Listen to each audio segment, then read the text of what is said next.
নমস্কার বন্ধুরা, RRG cooking চ্যানেলে আপনাদের সবাইকে স্বাগত। আজকে নিয়ে হাজির হয়ে গেলাম আর একটা ডিম রেসিপি নিয়ে, যেটা খেতে কিন্তু অসাধারণ হয়। তো চলুন শুরু করা যাক। আমি উনুনে কড়াই বসিয়ে দিয়ে দিচ্ছি এখানে তেল। তেলটা গরম করে একটু লবণ দিয়ে দিলাম আর দেব সামান্য একটু হলুদ। তেলটাকে আমি কড়ার গায়ে ভালো করে ছড়িয়ে নেব। এবার এখানে দিয়ে দেব ডিম। আমি 3টে ডিমকে অর্ধেক করে কেটে নিয়েছি। আপনারা চাইলে ডিমের পরিমাণটা বেশিও দিতে পারেন বা গোটা গোটা ডিম দিয়েও রান্না করতে পারেন। এক পিঠ ভাজা হয়ে গেলে আমি ডিমগুলোকে উল্টে দেব আরেক পিঠ ভাজা হওয়ার জন্য।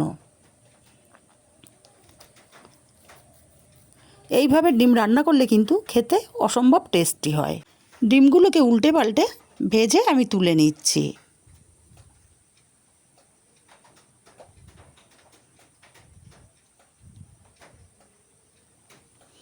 বন্ধুরা অবশ্যই একটা লাইক দেবেন আর কমেন্ট করতে ভুলবেন না রেসিপিটা কেমন লাগলো। ডিমগুলোকে উঠিয়ে নিয়ে এই তেলের মধ্যে দিয়ে দিলাম কিছুটা গোটা জিরে, দিয়ে দেব বড় সাইজের একটা পেঁয়াজ কুচি। পেঁয়াজটাকে আমি হালকা করে ভেজে নেব, খুব লাল করে ভাজার দরকার নেই, পেঁয়াজের কালারটা চেঞ্জ হয়ে গেছে। এখন এখানে 1 চামচ পরিমাণে রসুন বাটা, 1 চামচ পরিমাণে আদা বাটা দিয়ে দিলাম। আদা বাটা রসুন বাটাটা দিয়ে কষিয়ে নেব যতক্ষণ না আদা রসুনের কাঁচা গন্ধটা চলে যাচ্ছে। আদা রসুন বাটাটা দিয়ে ভালো করে কষিয়ে নিয়ে দিয়ে দেব একটা টমেটো। টমেটোটাকে নাড়াচাড়া করে নেব। নাড়াচাড়া করে নিয়ে আমি এখানে দিয়ে দেব লবণ। আমি কিন্তু এখানে পরিমাণ মতনই লবণ দিলাম, পরে আর আমি লবণটা ব্যবহার করব না, একবারেই আমি লবণটা দিয়ে দিলাম। আর লবণ দেওয়ার কারণে টমেটোটা তাড়াতাড়ি সেদ্ধ হয়ে যাবে।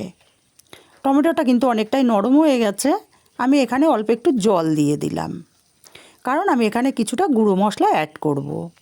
দিয়ে দেবো এখানে 1/2 চামচ হলুদ গুঁড়ো, 1/2 চামচ দিয়ে দেবো লঙ্কার গুঁড়ো, 1/2 চামচ দিয়ে দেবো জিরে গুঁড়ো, 1/2 চামচ ধনে গুঁড়ো।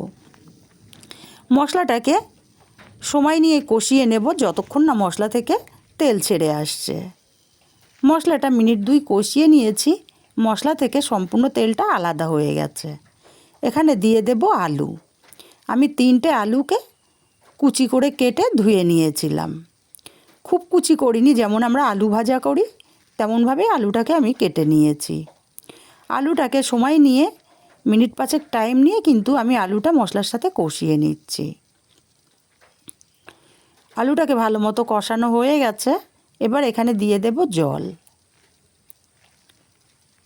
জলটাকে দিয়ে আলুটাকে নাড়াচাড়া করে দেব আর ঢাকা দিয়ে আমি রান্না করব 5 মিনিট। 5 মিনিট পর ঢাকাটা খুলে নেব। নেড়ে চেড়ে আমি দেখে নেব আলুগুলো কেমন সেদ্ধ হলো। আলুগুলো কিন্তু খুব সুন্দর সেদ্ধ হয়ে গেছে, খুন্তি ছোঁয়াতেই আলুগুলো ভেঙে যাচ্ছে। এখন আমি এখানে দিয়ে দেব ভেজে রাখা ডিমগুলো।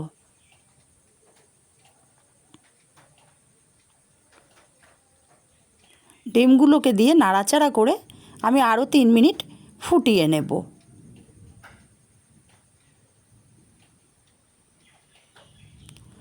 3 মিনিট ডিমগুলোকে দিয়ে ফুটিয়ে নিয়েছি।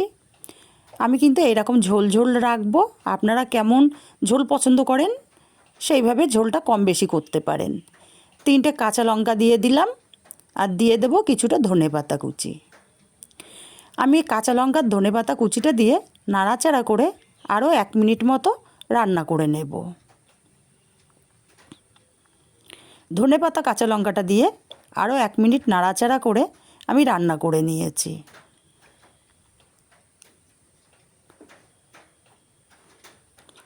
এবার আমি নামিয়ে নিয়েছি অন্য পাত্রে। রেডি হয়ে গেল আমার ডিমের তরকারি। রেসিপিটা কেমন লাগলো কমেন্ট করে জানাতে ভুলবেন না। ভালো লাগলে লাইক শেয়ার করতে ভুলবেন না।